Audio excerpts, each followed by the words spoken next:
നോക്കൂ, ഈ fantasy gaming industry as such ഒരു പാരലൽ സ്പോൺസറിങ് എഞ്ചിനായിട്ട് വർക്ക് ചെയ്യുന്നുണ്ട്. ഈ ക്രിക്കറ്റ്, കബഡി അല്ലെങ്കിൽ ലോക്കൽ ലീഗ്സ്. അപ്പൊ നമ്മൾ സ്പോർട്സിനെ വളർത്താൻ ആഗ്രഹിക്കുന്ന ഒരു രാജ്യമാണെങ്കിൽ ഇത് പൂർണ്ണമായിട്ടും ബാൻ ചെയ്യാൻ നമ്മൾ നോക്കരുത് എന്നാണ് എനിക്ക് പറയാനുള്ളത്. കാരണം ഈ എന്താ പറയുക, IPL ഒക്കെ ടൈറ്റിൽ സ്പോൺസേഴ്സ് ആയിരുന്നല്ലോ. എനിക്ക് തോന്നുന്നു ഡ്രീം ലെവനോ ഏതൊന്ന് ടൈറ്റിൽ സ്പോൺസർ ആയിരുന്നു IPL-ന്റെ. അതുപോലെ കബഡി ലീഗിനൊക്കെ സ്പോൺസർ ചെയ്യുന്നുണ്ട്. ഈ Tamil Nadu premier league, Karnataka premier league, ഇതിനൊക്കെ സ്പോൺസർ ചെയ്യുന്ന ഒരുപാട് കമ്പനീസ് ഉണ്ട് ഈ പറഞ്ഞ ഗെയിമിംഗ് ഇൻഡസ്ട്രിയിലുള്ള. അപ്പൊ ഇതിനെ കൂടിയാണ്, ഈ സാധ്യത കൂടിയാണ് നമ്മൾ ഇല്ലാതാക്കാൻ പോകുന്നത്. FDA ഒരു ഭാഗത്ത് പൂർണ്ണമായിട്ടും നമ്മൾ കൊളാപ്സ് ആവും. ഈ പറഞ്ഞ പോലെ ആക്ച്വൽ ഗെയിമിംഗ് ഇവന്റ്സിനുള്ള സ്പോൺസർഷിപ്പ് കൂടിയാണ് ഇതിലൂടെ ഇല്ലാതാവാൻ പോകുന്നത്.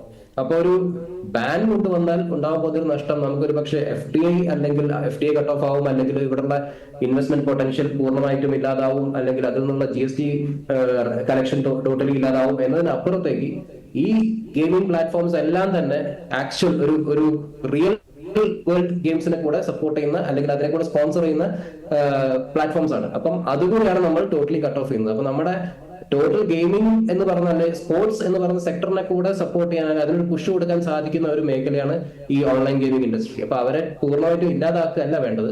അതിപ്പോ ഉദാഹരണത്തിന് ഇപ്പൊ പറയുകയാണെങ്കിൽ ആൽക്കഹോൾ, ടൊബാക്കോ, ഈ ലോട്ടറി, ഇതെല്ലാം ഹാംഫുൾ ആണെന്ന് നമുക്കറിയാം. പക്ഷെ അതൊന്നും ബാൻ ചെയ്യപ്പെട്ടില്ല, അതൊക്കെ റെഗുലേറ്റഡ് അല്ലേ.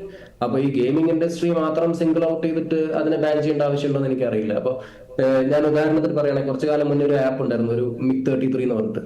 അത് ആളുകളെ എൻഗേജ് ചെയ്ത പോലെ ഈ ലോകത്ത് മറ്റൊരു ആപ്പിന് അത്ര സാധിച്ചിട്ടുണ്ട് എനിക്ക് തോന്നുന്നില്ല. കാരണം ഈ ഫേസ്ബുക്കിനെ പോലെ അങ്ങനത്തെ ഒരു ട്രാക്ഷൻ ഉണ്ടാക്കാൻ പറ്റിയെന്ന് എനിക്ക് തോന്നിയിട്ടില്ല. കാരണം അവിടെ എന്താ പറയാ, ഒരു ഇപ്പൊ ഇന്ത്യ എന്നുള്ള യൂസർ ആണെങ്കിലും അല്ലെങ്കിൽ മറ്റ് ഫിലിപ്പീനി യൂസർ ആണെങ്കിലും സൗത്ത് ആഫ്രിക്കൻ, ഇവരൊക്കെ ഒരു ലാർജർ കമ്മ്യൂണിറ്റി ആയിട്ട് ഇന്ററാക്ട് ചെയ്യുന്നു.